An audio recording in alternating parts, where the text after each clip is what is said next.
அன்பு நெஞ்சங்களுக்கு அன்பான வணக்கங்கள். நம்ம சேனலை ரொம்ப நாளாக ஃபாலோ பண்ணிகிட்ருக்கீங்க. கண்டிப்பாக ஃபாலோ பண்ணுங்கள், சப்ஸ்கிரைப் பண்ணுங்கள், உங்களோட ஃப்ரெண்ட்ஸுக்கும் ஷேர் பண்ணுங்கள். ஆயுஷ் அட்மிஷன்ஸ்க்கு இருக்கக்கூடிய நபர்கள் எல்லாருக்குமே கண்டிப்பாக ஷேர் பண்ணுங்கள். அண்ட் நம்ம சேனலோட வாட்ஸ்அப் சேனல் குரூப் வந்து இந்த டிஸ்கிரிப்ஷனில் நான் உங்களுக்கு கொடுத்துருக்கேன். So it's very safest channel. So என்னோடய இன்ஃபர்மேஷன்ஸ் எல்லாமே அதில் டீட்டெயில்டாக கொடுத்துருக்கேன். கண்டிப்பாக அதையும் ஃபாலோ பண்ணிக்கலாம். இன்ஸ்டாகிராமில் ஃபாலோ பண்ணிக்கோங்க.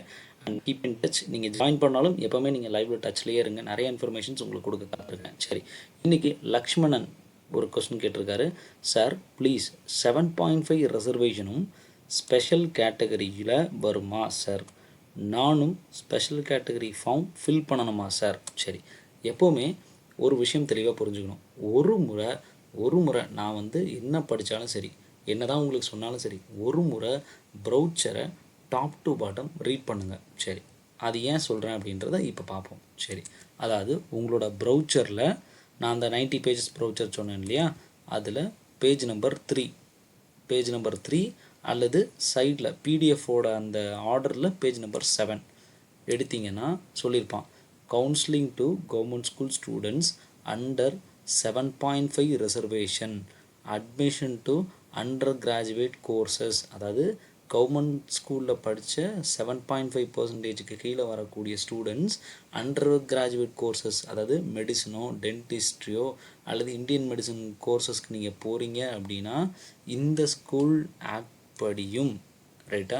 அதன் பிறகு special category children, ex service man, eminent sport person, இவங்களும் person with benchmark disability and heirs of hereditary diseases இருக்கிறவங்க கூடவே, ஹெரிடிட்டரி இந்தியன் மெடிசன் ப்ராக்டிஷனர்ஸ், சரியா, will be done ahead of general category.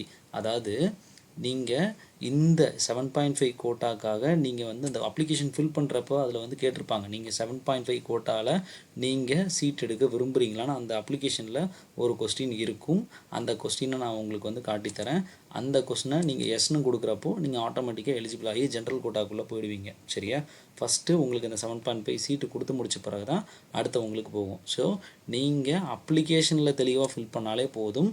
Special category application அந்த ஃபார்மை தொடாதீங்க. அதாவது 7.5 ரிசர்வேஷன்ஸ்க்கு போகிறீங்க, அந்த இது வேணும், தமிழ் மீடியம் படிச்சிருக்கீங்கன்னா தயவுசெய்து இதை மட்டும் நீங்கள் பண்ணால் போதும். சரி, இந்த ஸ்பெஷல் கேட்டகரி யாருக்கு மட்டும் அப்ளை ஆகுன்றதா சொல்கிறேன்.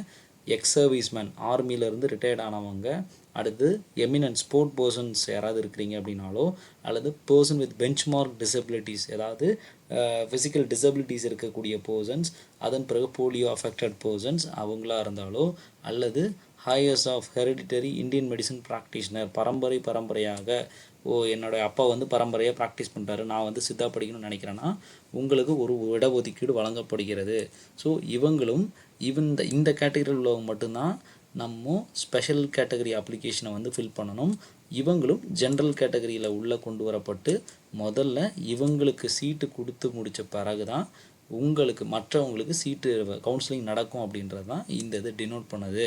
சரி, இதில் இப்போ நீங்கள் இன்னொரு விஷயம், இந்த 7.5ல் நீங்கள் தமிழ் மீடியம் மட்டும் தான் படிச்சிருக்கீங்க, நான் ஸ்பெஷல் கேட்டகரியில் எந்த இதுலேயுமே நான் இல்லை அப்படின்னா நீங்கள் ரெகுலராக நீங்கள் உங்களுக்கு வந்து கவர்மெண்ட் கோட்டாக்கு போகிறீங்க, கவர்மெண்ட் சீட்ஸ்க்கு அப்ளை பண்ணுறீங்கன்னா 500 ருபீஸ் ஃபீ.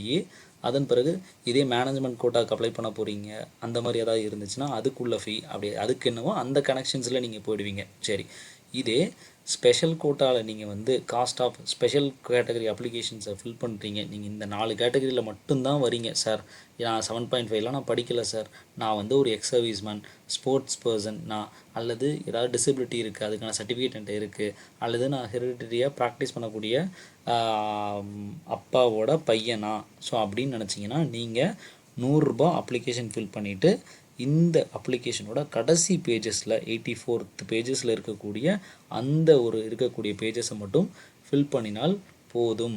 அந்த ஃபில் பண்ணிவிட்டு 100 ரூபா பே பண்ணிவிட்டு எஸ்பிஐ கலெக்டில் வந்து 100 ரூபா பே பண்ணிவிட்டு இதுக்கான காப்பீஸ் எல்லாத்தையுமே அவங்க கேட்கக்கூடிய அந்த காப்பீஸ் எல்லாத்தையுமே நீங்கள் அட்டாச் பண்ணால் மட்டும் போதும் அப்படின்றதான் சொல்லியிருக்கே ஒழிய தயவுசெய்து போட்டு குழப்பிக்கொள்ள வேண்டாம். மேபி இது உங்களுக்கு தெளிவாக இருக்கும்னு நினைக்கிறேன். வேறு ஏதாவது இன்ஃபர்மேஷன்ஸ் இருந்தாலும் நம்ம வந்து பார்ப்போம். சரி, இப்போது இந்த 7.5 கோட்டாவுக்கு நான் சொல்லியிருந்தேன் இல்லையா, பேஜ் நம்பர் 83 வெயிட் பண்ணலாம். 83ல் உங்களுக்கு பார்த்தீங்கன்னா கேட்டிருப்பாங்க, அதில் உங்களுக்கு பார்த்தீங்கன்னா இந்த கொஸ்டின் பாருங்கள், அதாவது இஎம்ஐஎஸ் நம்பரை ப்ராப்பராக போடுங்க. இதுதான் உங்களுடைய ஐடென்டிட்டியை டினோட் பண்ணக்கூடியது. இங்கிலீஷ் மீடியமா தமிழ் மீடியமானு கேட்டிருக்கான், இதை கரெக்டாக போடுங்க. 7.5 ரிசர்வேஷன் குரூப்ஸ் கண்டிப்பாக நீங்கள் பார்த்துக்கணும். தமிழ் மீடியம் 10th வரைக்கும் படிச்சிங்களா அல்லது 12th வரைக்கும் படிச்சிருக்கீங்களா?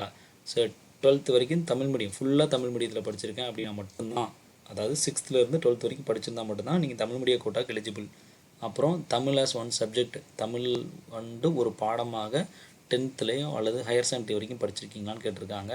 அதன் பிறகு இந்த எவிடன்ஸஸை ப்ராப்பராக கொடுங்க. இதுதான் உங்கள் 7.5 ரிசர்வேஷனை செக் பண்ணக்கூடிய ஒரு டாக்குமெண்ட்டாக இருக்கும். அதன் பிறகு whether studied in government school and claiming 7.5 reservation, இந்த இதில் எஸ் கொடுத்தீங்கன்னா தான் நீங்கள் இந்த 7.5% கோட்டாக்குள்ளே வர முடியும். இங்கே நீங்கள் நோ கொடுத்துட்டு எனக்கு அங்கே கவுன்சிலிங்கில் போய்ட்டு எனக்கு இதில் தான் வேணும் நான் தெரியாமல் போட்டேன்னு சொன்னாலாம் யாரும் உங்களை நம்ப மாட்டாங்க. ஸோ இதுக்கு என்ன பண்ணியிருப்பாங்க அப்படின்னா அனக்ஷர் 11 இருக்கும். இந்த அனக்ஷர் 11ஐயும் நான் ஒரு முறை காட்டிடுறேன். இந்த அனக்ஷர் 11 என்ன இருக்கும் அப்படின்னா உங்களுக்கு இந்த அப்ளிகேஷன் இருக்கு இல்லையா, இந்த அப்ளிகேஷன் வந்து அந்த உங்களுடைய அந்த இன்ஸ்டியூஷனில் போயிட்டு ப்ராப்பராக இந்த இதுக்கு என்னுடைய பெயர் இது, இந்த அட்ரஸில் வசிக்கிறேன், இந்த இதை உங்களோட பிரின்சிபல் அதாவது கேண்டிடேட் சைன் பண்ணி கொடுக்கணும், உன்னோட ஹெட் மாஸ்டர் சைன் பண்ணணும், அதன் பிறகு எஜுகேஷனல் ஆஃபீஸர் வந்து சீஃப் சிஇஓ வந்து சைன் பண்ணுவாங்க. இதெல்லாமே இப்போ ஆன்லைன் ஆகிடுச்சு. ஒரு முறை கண்டிப்பாக உன்னோட ஸ்கூலுக்கு போயிட்டு கண்டிப்பாக இதை விசாரித்து ப்ராப்பராக நீங்கள் இதை பண்ணிக்கிறது ரொம்ப ரொம்ப நல்லது. ஏன்னா இப்போ இது ஆன்லைன்லேயே உங்களுக்கு பண்ணி கொடுக்குற ஆப்ஷன்ஸ்லாம் வந்துருச்சு. டெஃபினட்டாக இந்த மாதிரி யாரும் வாங்காமல் இருந்தீங்கன்னா இமீடியட்டாக நாளைக்கு உடனே நீங்கள் போய் ஹெட் மாஸ்டரை பார்த்து இந்த மாதிரி அப்ளிகேஷன் போட போகிறேன், எனக்கு இப்படி வந்திருக்கு, இந்த அப்ளிகேஷன் ஃபுல்லாக பிரிண்ட் அவுட் எடுத்துகிட்டு போயிட்டு இது எப்படின்னு தெரில, இது எப்படி அப்ளை பண்ணணும்னு கேட்டாங்கன்னா அழகாக பண்ணிவிடுவாங்க. ஏன்னா இப்போ ரீசெண்டாக என்னோட கொலீக் ஒருத்தவங்களுக்கு பண்ணி கொடுத்தோம்.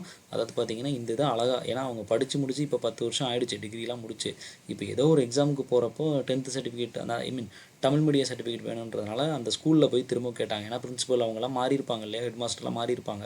ஸோ அப்போ என்ன பண்ணிட்டாங்க அப்படின்னா பக்கத்தில் உள்ள அந்த இ-சேவை மையத்தில் போயிட்டு உங்களோட 10th மார்க் 12th மார்க்கு இதை மார்க் ஷீட்டு அப்புறம் டிசி ஏதாவது இருந்துச்சுன்னா லாஸ்ட்டு டிசியை கொடுங்க.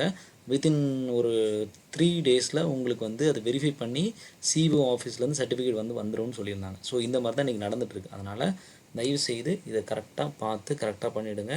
ஸோ இது ரொம்ப ரொம்ப முக்கியம். அப்புறம் கூடவே நான் சொன்ன மாதிரி செக்லிஸ்ட் இதில் இருக்கும், அந்த செக்லிஸ்ட்டையும் பார்த்து கரெக்டாக ஃபில் பண்ணிவிடுங்க. வேறு ஏதாவது சந்தேகம் இருந்தால் கமெண்ட்டில் ஷேர் பண்ணுங்கள். கண்டிப்பாக உங்களுக்கு சப்போர்ட் பண்ண எப்போதும் தயாராக இருக்கும். தேங்க்யூ. Keep on following. ஃப்ரெண்ட்ஸுக்கும் ஷேர் பண்ணுங்கள். நீங்கள் சப்போர்ட் பண்ணினா மட்டும்தான் இன்னும் நாங்கள் நிறையா வீடியோஸ், ஈவன் டைம் பாருங்கள், இந்த டைம்லேயும் உங்களுக்காக உட்காந்து இந்த வீடியோஸை நான் உங்களுக்கு மேக் பண்ணுறேன் அப்படின்னா டெஃபினட்டாக அது எனக்கான ஒரு கடமையாக நான் எடுத்து நான் பண்ணுறேன். ஸோ நீங்கள் சப்போர்ட் பண்ணணும். கண்டிப்பாக பாருங்கள், நிறைய பேர் ஷேர் பண்ணுங்கள். சரியா, இன்னும் நிறைய பேருக்கு இந்த விஷயம் போய் சேராமல் இருக்குது.